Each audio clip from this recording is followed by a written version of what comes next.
Hey everyone, welcome to episode 4 of Training with Talia Gators edition. And today we're at UF's track and we're going to be interviewing a track star on the team and learning a little bit about him, why he chose UF, and also his journey.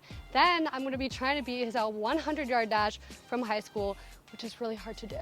So stay tuned. All right, welcome to episode 4 and we are here with McKeever. And he is a track star for the University of Florida.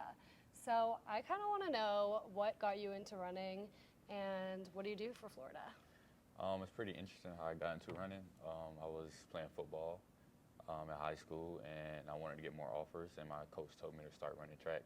That's the only way I can get faster and get more offers. So I decided to run track, and from there it just went pretty well in like the 11th grade.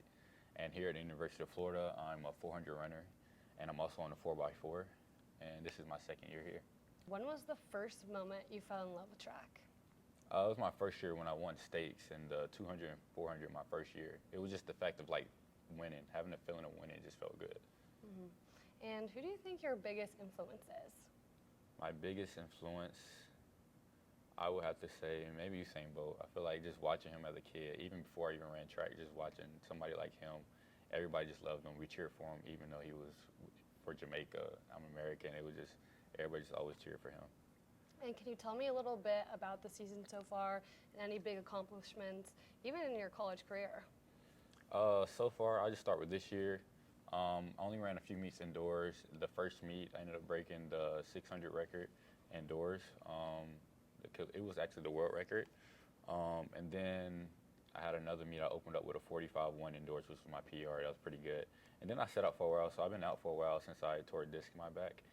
And so I've just been dealing with that, and then I run again this weekend. But other than that, I got second at Natty's my sophomore year when I was at the University of Iowa. I won conference a few times while also at Iowa. And then, yeah, those are a few of the things I've done. Mm-hmm. And why did you pick Florida? What inspired you? Florida, it's just the culture here. I love the coach, the organization. I want to be surrounded by professionals. I want to be surrounded by athletes and just talent that can just take me to the next level. And being a part of this team, the Florida Gators, it's a big deal. How has that shaped you as an athlete? It shaped me well. So here it felt more like a job, which I wanted. So it kept me more dialed in, not being distracted by like the outside world or things outside. So it was more in a way of me just preparing to go professional, because being here as a college athlete feel like a pro already. Mm-hmm. And I know you said you love the coach. Do you have a favorite memory with him or even the team you want to share? Yes, I do actually. It was actually some words of encouragement that stuck in my head now, and it's just the fact that like I just been battling so many injuries, and this one thing he said to me was, "If you pray, don't worry, and if you worry, don't pray." And ever since he said that, it's just been stuck in my head. So I love the fact that like I had these ups and downs. He just told me that to keep myself up. Mm-hmm. And how is it being with the team? Do you see them as competitors or more as a family? It depends. So I mainly see them as a family, but we compete to each other. But that would make us fight and then compete with each other at practice to the next level. So seeing them as a family just have us the urge of like competing and being competitors at practice. And then when we go to the meet, we're actually a family, trying to be our best. And you're a student athlete. How do you balance that? Honestly, it's about managing time. So that's the biggest thing, especially being here. It's about how you manage time. Like, it feels like a 9 to 5 when we at practice, because sometimes I'll leave home at 8 o'clock to go to PT, then have rehab, then I have practice, then I have lift, and I don't get back home until like 6 to 7. And after that, it's how you manage your time before bed. So I usually try to find time to do homework then or early in the morning and stuff like that to try to maintain the student athlete vibe. Mm-hmm. And you kind of touched on your schedule a little bit, so I want to know, what's a day in the life, start to finish? Okay, I get one of my busiest days, like Fridays. Like Fridays, I get up around 7. I have PT at 8. And then after PT, I get some homework done and stuff like that, or go see my advisors. And then I have practice at 12:30. And then sometimes we'll have lift from 2 to 5, like 2 to 4. After I get out of practice around 2, we go to lift, and then get out of lift around 4:35. And from there, we go back to the dining hall, eat, and then I leave, and then go home. I get home around like 6 or 7.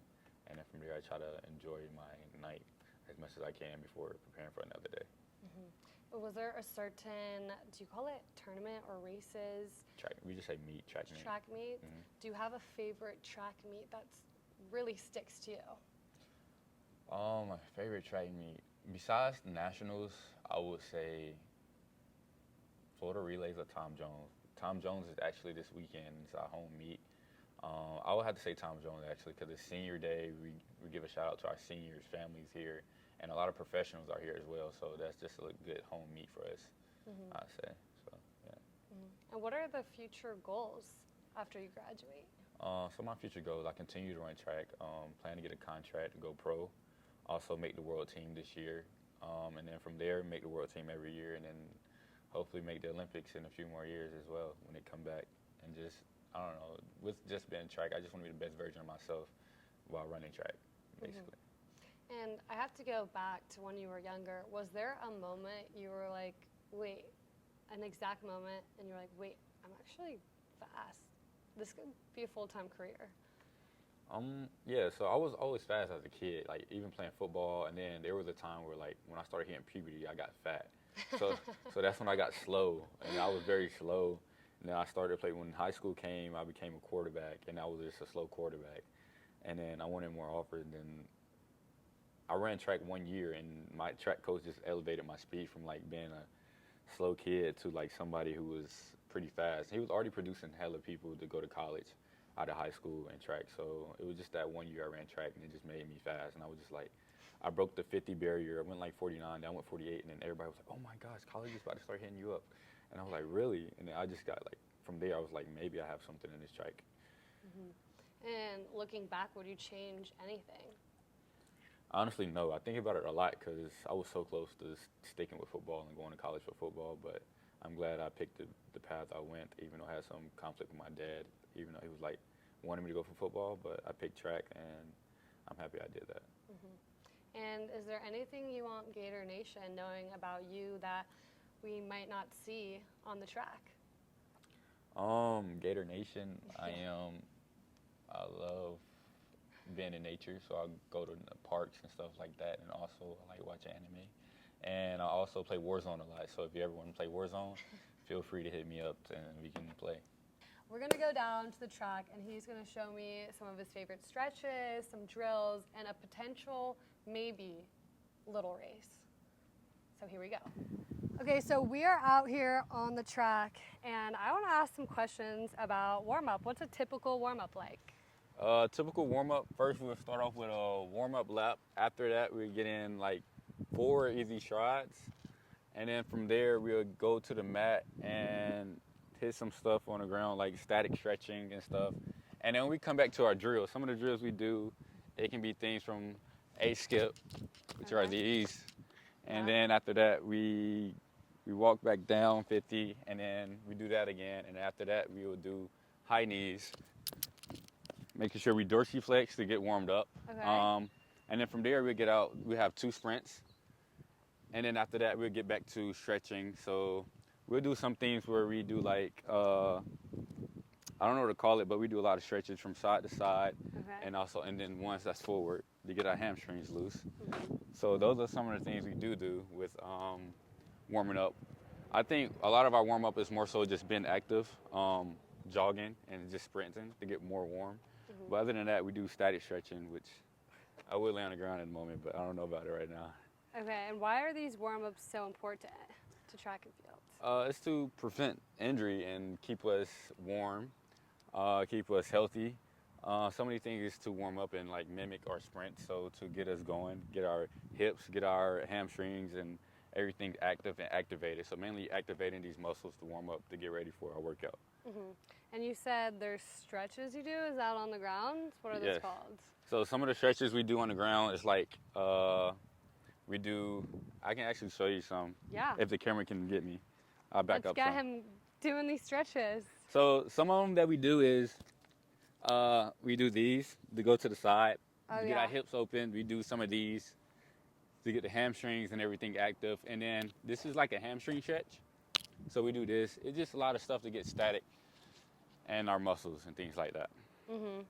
And what makes someone a great runner, not just physically, but also mentally? What makes great runners? I would say having a mentality of just pushing yourself to be the best you can be. I'll say what make people more advanced than others is limit the distractions that they have, making sure you eat right, making sure you sleep for the recovery and things like that. And then also like just making sure even on your days off, make sure you get a little something in, not like just getting a workout in, making sure you're eating well, hydrating when you're at home, and just taking care of your body in as many ways as you can. So that's a little like few cheats that people can do to be better and just be the best that they can be. And how do you mentally prepare when you're on the starting line? What's going through your head? I feel like that's the biggest thing when it comes to track athletes, is the mental aspect of just getting on the track. And with that, you have a lot of things going through your mind. You can be anxious, you can be nervous, and just things like that. You just have to relax. And then when you get on the line, usually people just black out when they get on the line. So that's so crazy. But usually just relax. I always think of it like this. I didn't work my butt off for nothing. Like we go to practice every day. We kill ourselves at practice. We're in the heat of the day. So you got to make sure you go into it confident and positive that you put in enough work for you can be the best you can be when you come to the track. So that's why I think it's the best when you go in mentally. And one last thing, when you have those big races, how's that recovery? What do you exactly do? So it's recovery in two ways. So sometimes when you race, we have recovery where we run 2 hours after we raced already, or an hour after, and in between those we get like a shakeout or a little massage or something like that. And with that, we got to hydrate. We got to make sure we eat just before our next race. But if it's like recovery for the next day and after we compete the next day, make sure we sleep well. Drinking your cherry juice, we do that a lot. Drink cherry juice to help us recovery and sleep well. But other than that, after the Saturday, when we go back home after the flight, sometimes I like to come back out here and just do a light jog, get my body moving and not sit in bed all day after a day of just competing, just to get the body warm, keep the body active and not just strain itself to being tight coming back to Monday practice.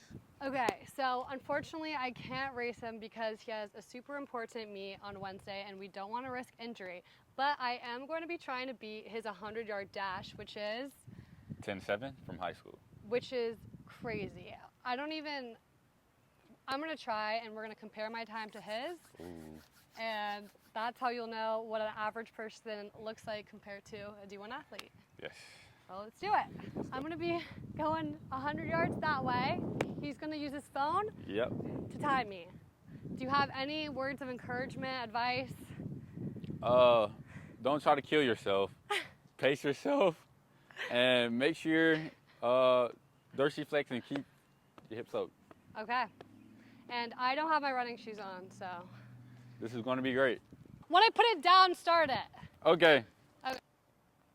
This is pretty cool. Very interested. Okay, ready? Yeah. Uh-oh. I can't. Over under 18 seconds. You got it. I'm coming.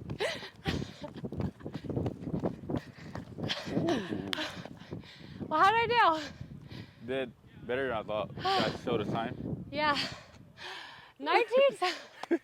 And that was with my school shoes, not even my running shoes. Yeah. Wow. I think, all right, well, that concludes episode 4. I did 9 seconds off. Yeah, that's pretty good though. I was thinking it actually worked. Even though I said on the thing, I was like over or under 18, but I was thinking actually like 23. I didn't, how would you rate me? 1 out of 10, I give you a 10. There we go. And that's all that matters for me. But that just shows you a regular person versus D1 athlete. Don't think I'll be going D1, D2, D3 anytime soon. But that concludes this episode. Thank you for watching. Stay tuned for the next one. Go Gators! Gator boys, stay hot. Gator boys, stay hot!